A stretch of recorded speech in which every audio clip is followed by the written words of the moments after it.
Taste the parasitic insects. T17.1 Venom. Just to mention, I'm not a millionaire, unfortunately. Ah, Yeah, they forgot to contact me. poor Tom.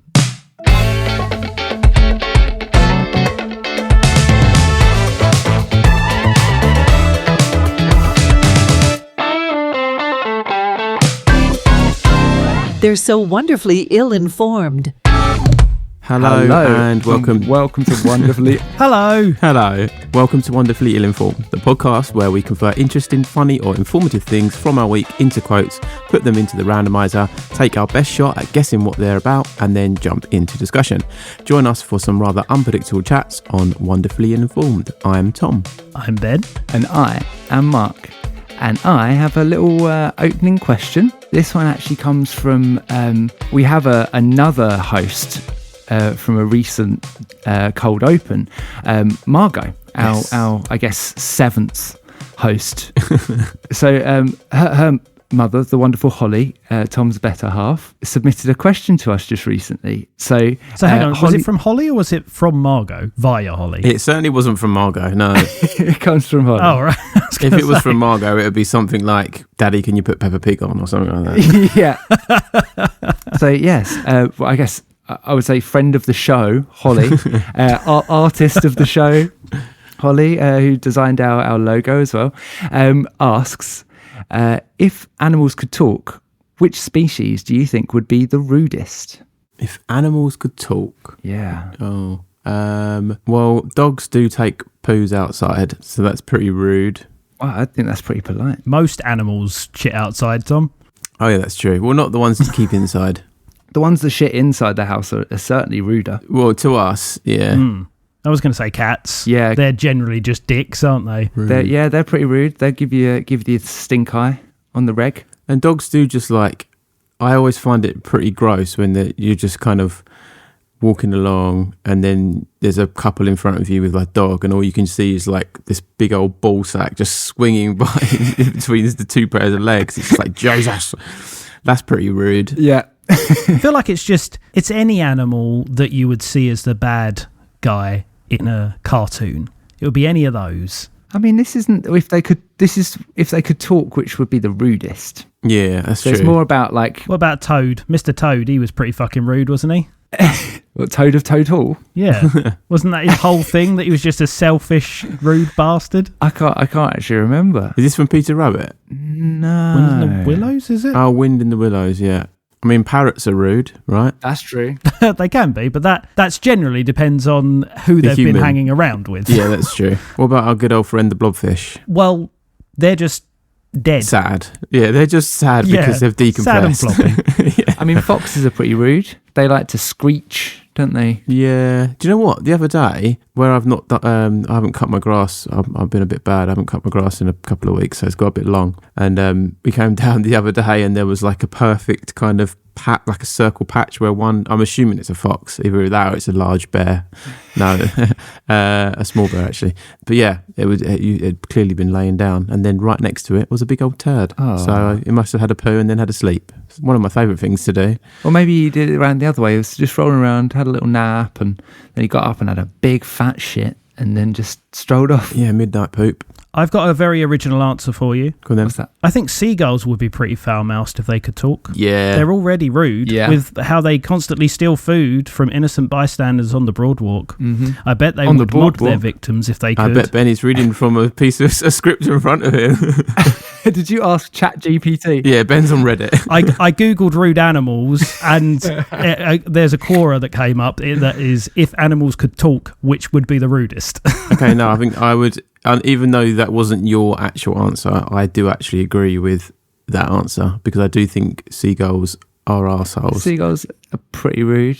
Cat, I reckon it's between, maybe for me, cats or foxes. I just think about like when I used to live in the city, like it would be cats and foxes would be screeching at night. I have a small, slightly related topic that I would like to bring up. Go for it. To do with animals. Down my road, I have a problem with dogs Well, actually, it's not even a problem with dogs. It's a problem with dog owners because there's a load of dogs that are pooing and the owners aren't picking it up. So what I want to do, which I asked Holly if it was illegal to do, and I'm not, she said she's not sure. And I just want to buy a load of signs that basically say, if you don't pick up your dog poo, you will be fined. Do you know who you've turned into, Tom? A grumpy bastard, apparently, according to Holly. Grumpy old man. The person who made the no skateboarding signs and put them in the car park where we used to skate. That's who you've become. No, I've not been that guy. This is different. When we were skating, we weren't taking big steaming turds in the middle of the car park. No, we were just making loads of fucking noise. But this is just like, they're not even kind of like, not that any turd is a turd, but they're like big obnoxious ones right in the middle of the pathway. And the amount of times I've pushed like the pram through it or stepped in it, literally it's a common occurrence. Like nearly every other day I tread in dog poo. Yeah, as a dog owner, personally, even like one of my dogs is an X Street dog, so he has a tendency to try and eat everything, even like the oldest of corpses. I've found like rabbits and stuff and mice on the field. So he sometimes gets the squits. And even when he gets the squits, I'm like begging and pleading with it to get in a bag, like, because I hate the idea of leaving dog turds out there in the world. With my old dog, we used to, because she very rarely did anything solid. We would literally just put the bag in our hand under her butt and just catch it and just save having to pick the damn thing up. Oh man, that's so. But yeah, to come full circle and try and answer Holly's question. The rudest animals are the douchebags that are not picking up after their dogs. Yeah, the rudest animals are humans. Yes, yeah. Fucking scumbags. Beautiful listeners, please take the time to look within and think about whether you humans are, in fact, the rudest animal. Thank you for taking a moment to reflect. Welcome back to your favorite weekly news report, Wonderfully Ill-Informed, your one-stop shop for the most up-to-date and important information. I, the Nameless Wonder, am here to serve the singular purpose of making 3 idiots seem smarter than they are. Let's see what crucial story we have to kick off this week's episode. Randomizer protocol engaging.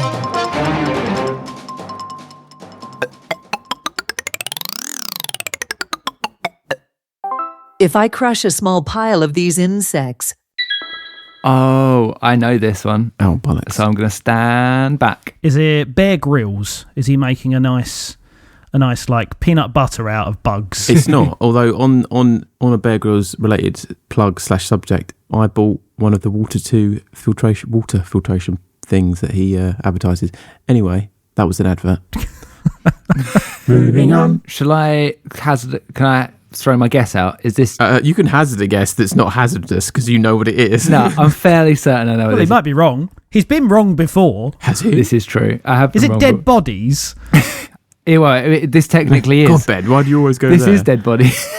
Well, yeah, I mean, it's literally what it says, yeah. Is this to do with food colouring? It is to do with food colouring, Marcus. I will stand back. Yeah, take a bow. In pride. Okay, so yeah, it is literally to do with food colouring and how, I forget what it's actually called. I'll play the video, but basically they crush up small insects and then when you put them into, I assume water or whatever it is. Hydrate them, yeah. Yeah, makes a colouring, a red colouring, which then goes into sweets and Oh, other lovely. Many foodstuffs. things, which I don't eat anymore. I haven't for like 3 months, so go me. Mm-hmm. Thing is, insects, they are a viable food source. Yeah. They're of protein, yeah. Going back to Bear Grylls, he loves a good old grub. Yeah.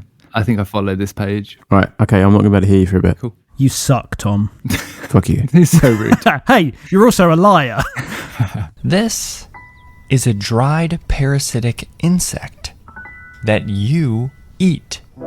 If I crush a small pile of these insects, scoop them up, and pour them into a vial of warm water, the water turns a deep red. This is used as a red dye under the names Cochineal Extract, Natural Red 4, E120, and Carmine Color. Carmine Color is listed in the ingredients of this candy. No, This candy gets its color from crushed up parasitic insects. Guess which of these products have parasitic insects in them? Is it all of them? It's all of them, Ben. They all do. So while that was going, I was just quickly looking up foods with E120 in it, and there's a massive long list of products.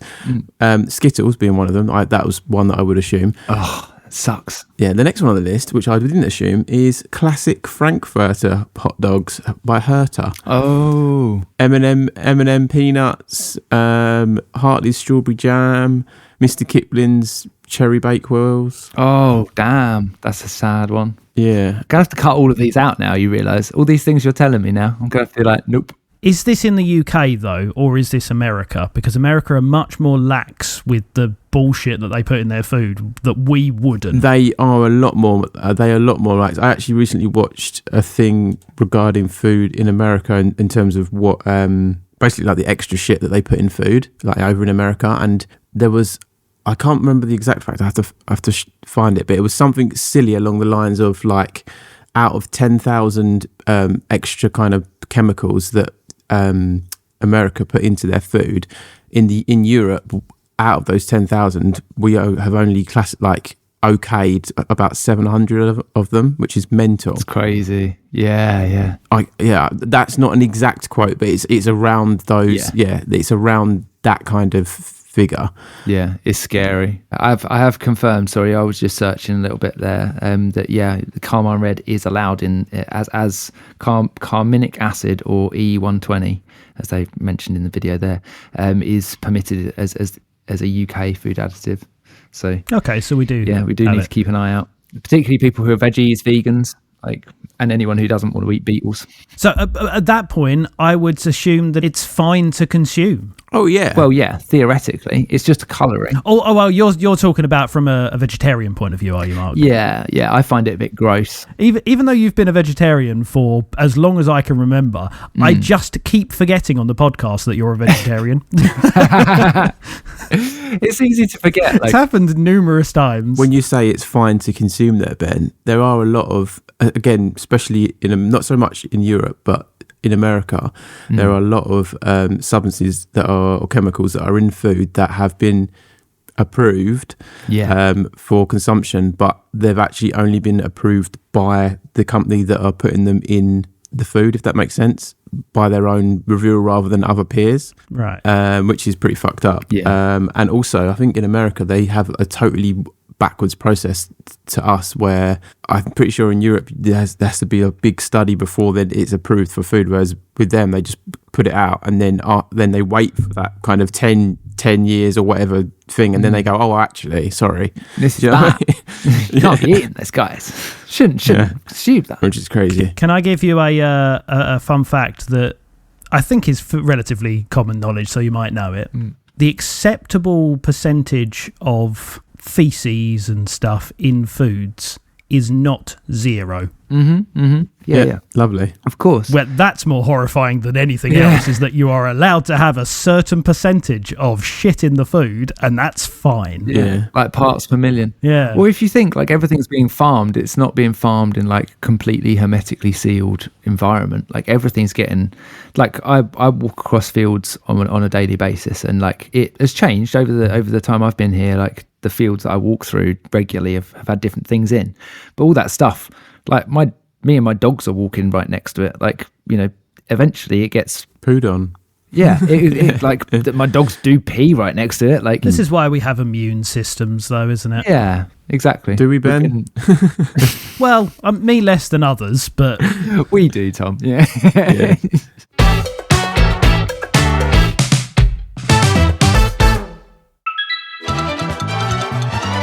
Thank you, Thomas, our food and bugs expert, fresh from the field with that important and rather disgusting health message. And another thanks is probably due to Ben for making us all want to skip our next meal. Keep your optical sensors trained on those ingredients. Listeners, you never know what creepy crawlies Nestle will try and sneak into your diet next. What's next? Let's head over to the randomizer for our next story.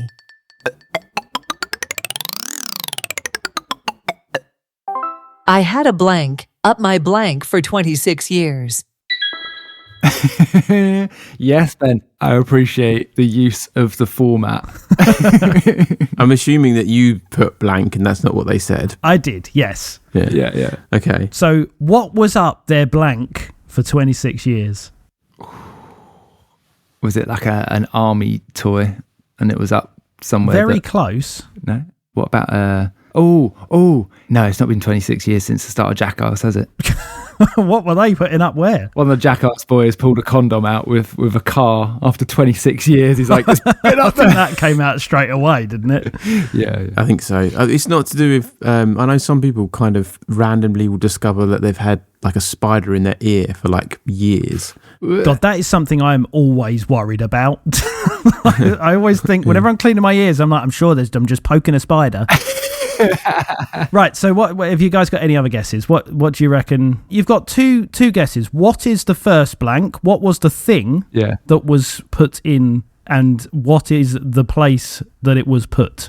I don't think it was up his bum. I reckon it'd been like up the nose or in the ear or something. Nose. Because nose is correct. Oh, yeah, but mainly because when you're a child, like I can imagine you putting like a crown. Is it a crayon like, up your nose or something? When a Lego. When I was a kid, or Lego, that's what it is. It's Lego. It is Lego. Yeah. Boom. Yeah. When I was a kid, I'm pretty sure that Mike got a pea stuck up his nose. Friend of the show, Mike. But yes, so it is. I had a piece of Lego stuck up my nose for 26 years. Mental. That's a long time. Yeah. That would be the most uncomfortable life. Yeah. Was it a Lego? It depends on what piece of Lego it was. If it's just like a Lego man head, it's probably not so bad. That's like a pea. Yeah. It was actually an entire Harry Potter castle. Yeah. It's a racing car. 32-year-old Andy Norton loved Legos growing up. At age 6, Andy did what a lot of kids do. Put them right up their noses. When the little piece called a Lego dot wouldn't come out, 6-year-old Andy concocted a plan that only a kid could come up with. Andy put a Lego man like this up the same nostril, hoping that it would click onto the dot and both pieces would come out at the same time. I was hoping that the piece would stick to his head and I could just pull it out. But I didn't quite understand that if I did that, well, then his head was going to get stuck. And that's exactly what happened. The Lego head got stuck too. Mom came to the rescue. She's pulling him out with the tweezers, and as she's looking around, she's like, okay, there's nothing else left in here. We're good to go. But Mom didn't realize the other tiny piece was still inside. For the next 26 years, Andy was tormented by congestion, asthma, and sleep apnea, but never made the connection. No Then way. one day, Now I'm in the shower doing my thing and I'm blowing my nose in there, and out pops this Lego, and this memory came rushing back to me. I had a Lego up my nose for 26 years. That would suck so bad. Yeah, that's crazy. So my only related story there is Mike getting a pea stuck up his nose. Have you guys ever had things stuck up inside you for long periods of time? Nicely asked, Ben. I mean, I do. I haven't had anything stuck up me, no. But I always remember that sense of panic, like when you're like a child, or even now, like if you put like a ring on or something on that you then realise, oh wait a minute, I can't get it off. Then that small sense of panic, just for a little moment while you can't get it off, and then you get it off, and like, oh. Do you know what I mean? I had that when I was trying on my wedding ring. I went and tried it on. And I was like, oh, yeah, I think that's going to fit. But I'll try it on anyway. We'll just make sure. And I popped it over. I've got quite like a big knuckle. But then the bit where the ring goes is actually quite thin. But my ring now is sliding on my finger quite nicely. But it will not come past this knuckle part very easily at all. And I had swelled up. I had hot hands because I was a bit nervous. And I fucking popped it on and I could not pop it off. And it was shitting me up. But yeah, coming back to the things in you, no, I haven't. I don't think I've ever got anything stuck in me. I think I've like swallowed things that I've swallowed, but I've not swallowed properly, I guess, or I've breathed at the same time or whatever. And then something's got stuck in my nose and then come out of my nostril before. At least it went in your nose. Have you heard about the guy that swallowed, it was like a pea shoot or something, and it started sprouted in his lung? Oh, Wow. I think I have heard about that. Massachusetts man who spent weeks coughing and feeling sick discovers a plant is growing inside of him. Oh my God. I was told that I had a pea seed in my lung that had split and had sprouted. Gee. Whether this would have gone full term and I'd be working for the Jolly Green Giant, I don't know. The doctors suspect that he had eaten a pea at some point in the last couple of months and it went down the wrong way and then just started to grow. Crazy, man. Yeah. At least he had a sense of humour about it. Yeah. I have got a story actually that Tom will remember and Ben might remember of my first ever shot. Do you remember that story, Tom? Oh, yeah. I tried to take my first shot, got a bit too excited, kind of shot it a bit too far back, shot myself in the eye and out my own nose, and then was like going because I couldn't breathe because it was a very highly alcoholic beverage that I was shotting. There was nobody else there. Just Tom saw me do this, and we were not talking about how old we were when we did this. But yes, and They were 5 years old. You guys are disgraceful. We were in a strip club. on the street outside a police station. But yeah, that was pretty. Yeah, so don't get too excited when you take a shot, kids. And you were on BBC, but not because of your battles or your rhymes. It's because you poured vodka into your pupils for the cameras on that night. They took you to the doctors. You've never been more embarrassed in your life. They said it don't go in your bloodstream, it just damages your eyes.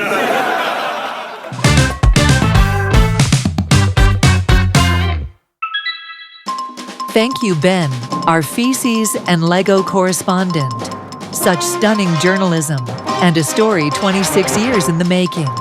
That fan of tiny bits of plastic certainly was lucky to finally flush that piece out of his nasal cavity. And I find myself once again thanking my creator that I lack the capacity to jam things into myself. That truly was an interesting and vital article to share. We know that is what the listeners are here for.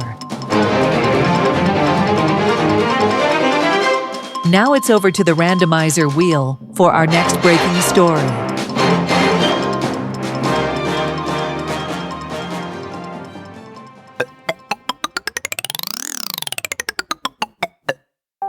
The longest strip ever.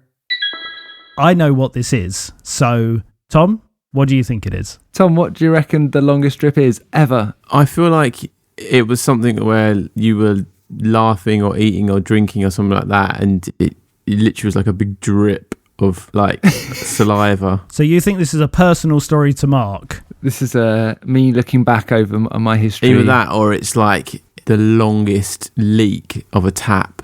It's lasted an eternity. Someone's just slightly left the tap on and it's just dripping forever. I mean, it's not a tap, but it is. Right, Mark, what's the longest strip ever? So this actually is about a spoopy liquid, I guess. It's about a very Venom-ish looking liquid. It's called the pitch drop experiment. Venom. I can't do it real. Do it. Venom. I tried to do it. I need to warm up my... Yes, you got to get low. Venom. There we go. That was pretty good. But yeah, it's a very Venom-esque drippy experiment. I'm just going to dub Tom's one in over yours for that. Yeah, each time if I say Venom. Every time you say Venom, it's going to be, Tom, Yeah. Can we have another one? Just isolated, please. I can't get the... Venom. There we go. That's good. Carry on, Mark. So yeah, this is an experiment which measures the flow of a piece of pitch, which is a weird material that will get described in our video, and it's just been dripping forever, and it's literally the most globulous drip that you've ever seen, and we're just waiting for it to drop. Wait, this isn't just a video of me last week with the glass, was it? You should have done that. Literally just made the video that clip of Tom. That's true.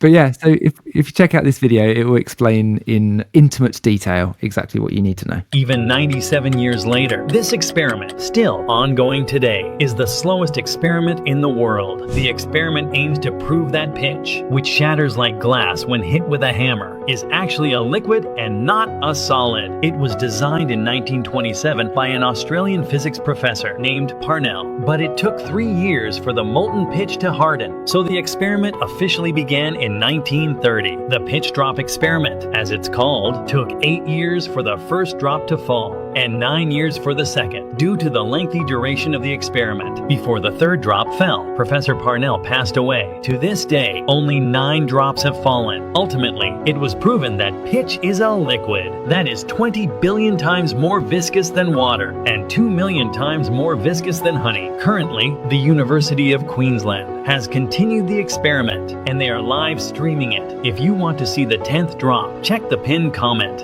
I don't really understand. What's the pitch? What's pitch? So pitch is a material that people thought, because it shatters like glass when it's hit with a hammer, right? People thought that it was a solid, but this experiment proved that it is in fact a liquid, because only a liquid can flow.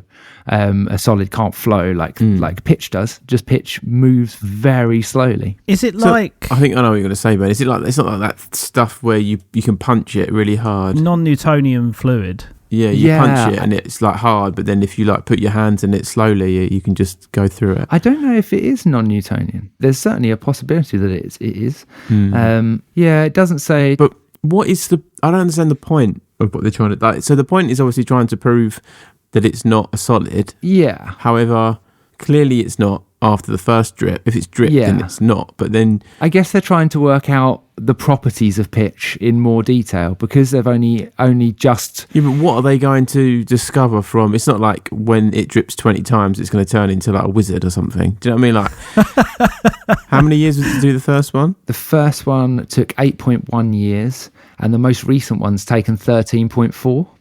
So it's slowly getting longer and longer over the course of this. If I send you this, so long to do the first one, they were like, well, we can't stop now.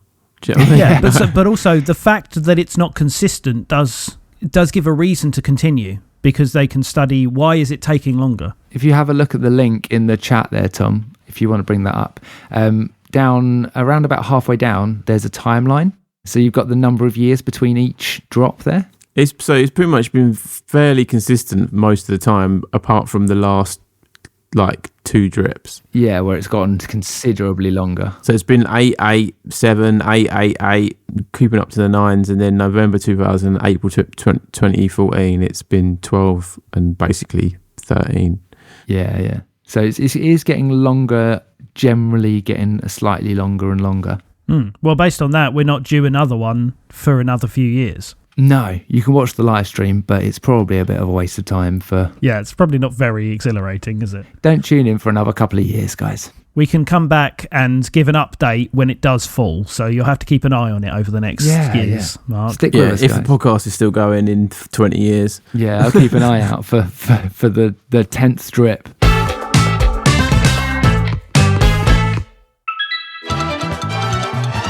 Wow, Mark.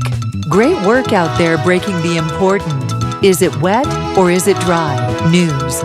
I am, of course, being sarcastic.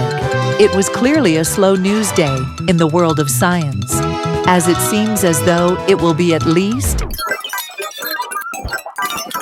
3 years before you'll be getting an update on that 10th drip.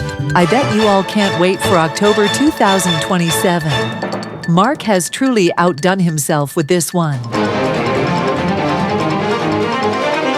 Moving on from the news of the week, let's see whether dear sweet Thomas has managed to create a game to help us forget all of the awful things we have just learned.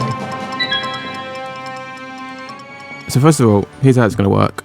I will read you a mashup of 2 famous movie quotes, and your challenge, I guess, is to guess which movies those quotes are from. Some are kind of easy, very easy, and some hopefully won't be as easy.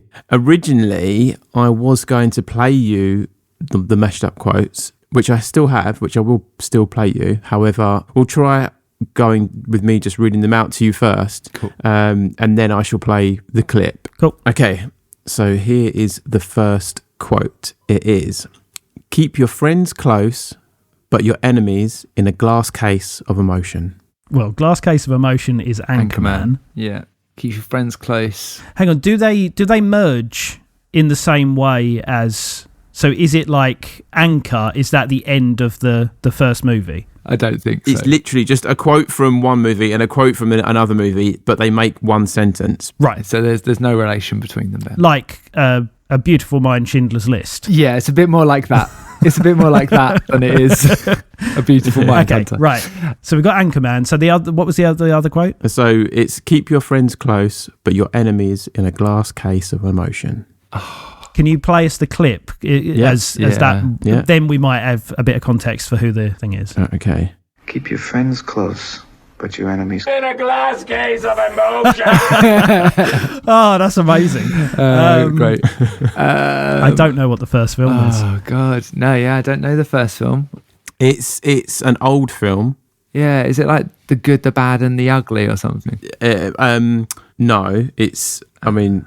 As soon as I say this word, you'll probably get it. It's a gangster film. Is it Scarface? Another gangster film. Oh, The Godfather? Yeah, The Godfather.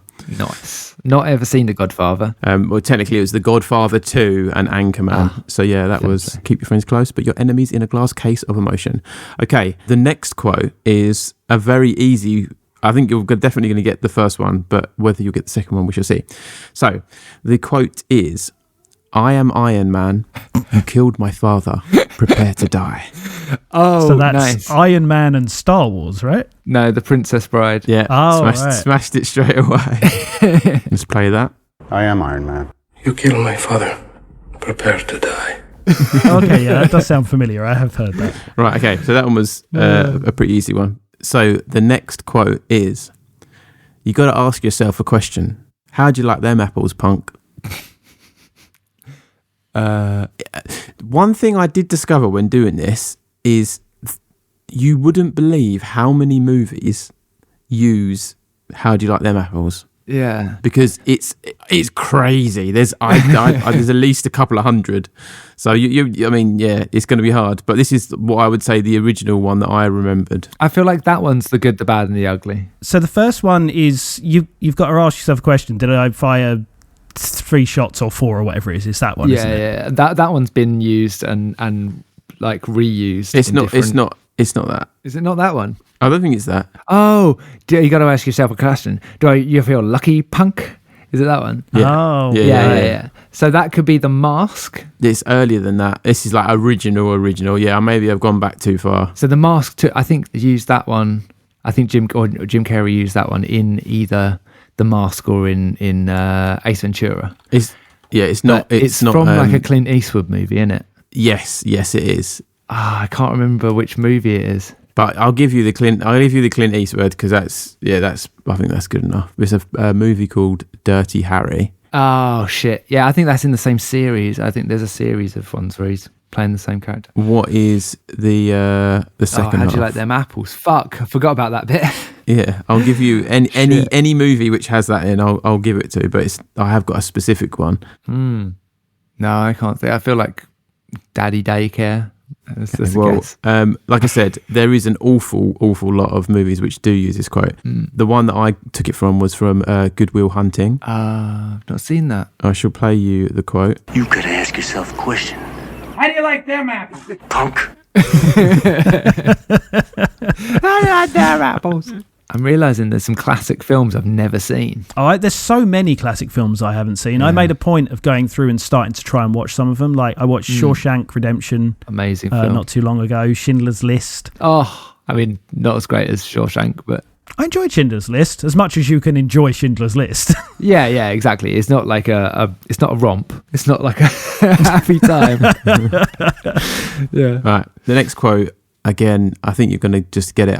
I went down probably a slightly wrong road where I was just coming up with ones which were making me laugh, but then they were kind of more easier. That's cool. Whereas the ones that would be harder wouldn't. Yeah. So the next quote is, my mama always said, I'm Batman. The Water Boy and no, it's Forrest Gump, isn't it? No, it's Forrest Gump. Oh, Forrest Gump. Oh shit. My mom always said, I'm Batman.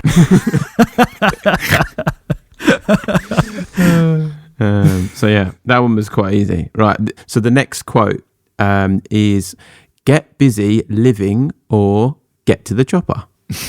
Get to the chopper. What film's that from?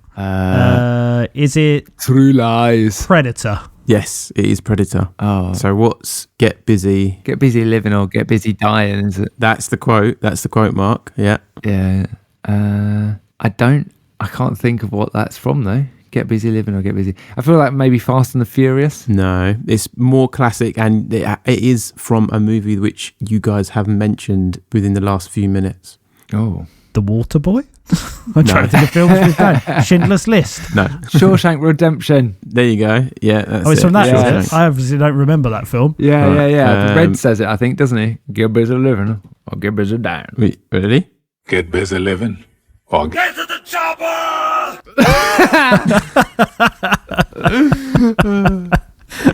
Amazing. That's great. I do like that one.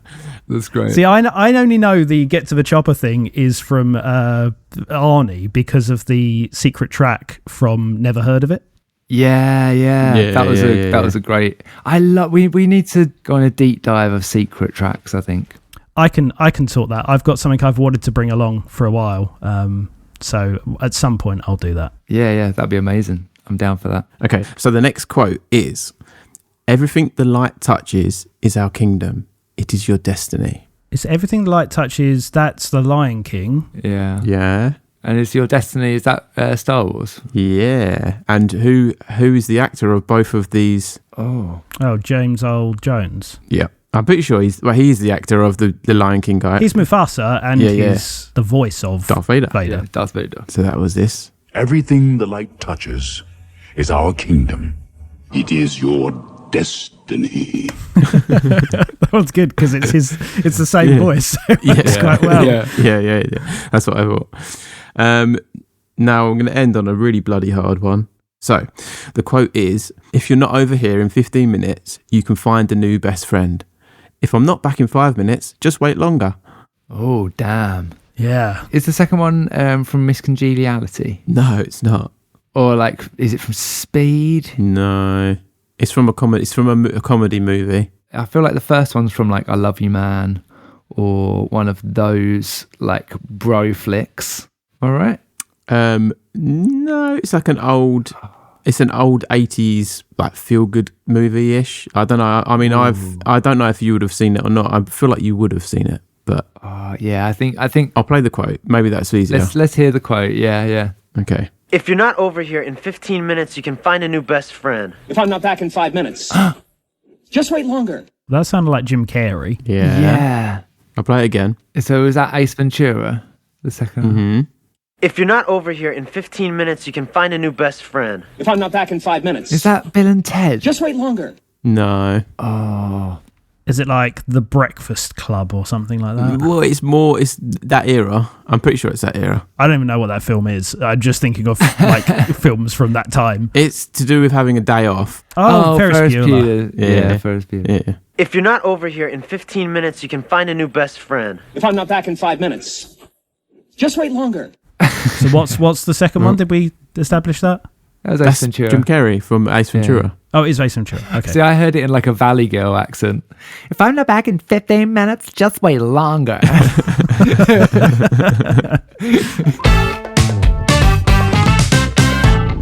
We hope you enjoyed this episode. If you have, then let us know. If you haven't, then it's okay. Keep your thoughts to yourself. If you've got any thoughts or corrections, then please get in touch, and you can submit your opening questions either in the comments if you scroll down on Spotify, or by reaching out to us on our Instagram, which is wonderfully ill-informed, which is all one word, wonderfully ill-informed. So yeah, just pop a note there or pop a note in the comments. Make sure to subscribe, rate, or leave a review on your favourite podcast platform. Your support helps us grow and allows more delightful, misguided folks like yourself find our show. You did a lot better that time, Tom. You didn't confuse yourself.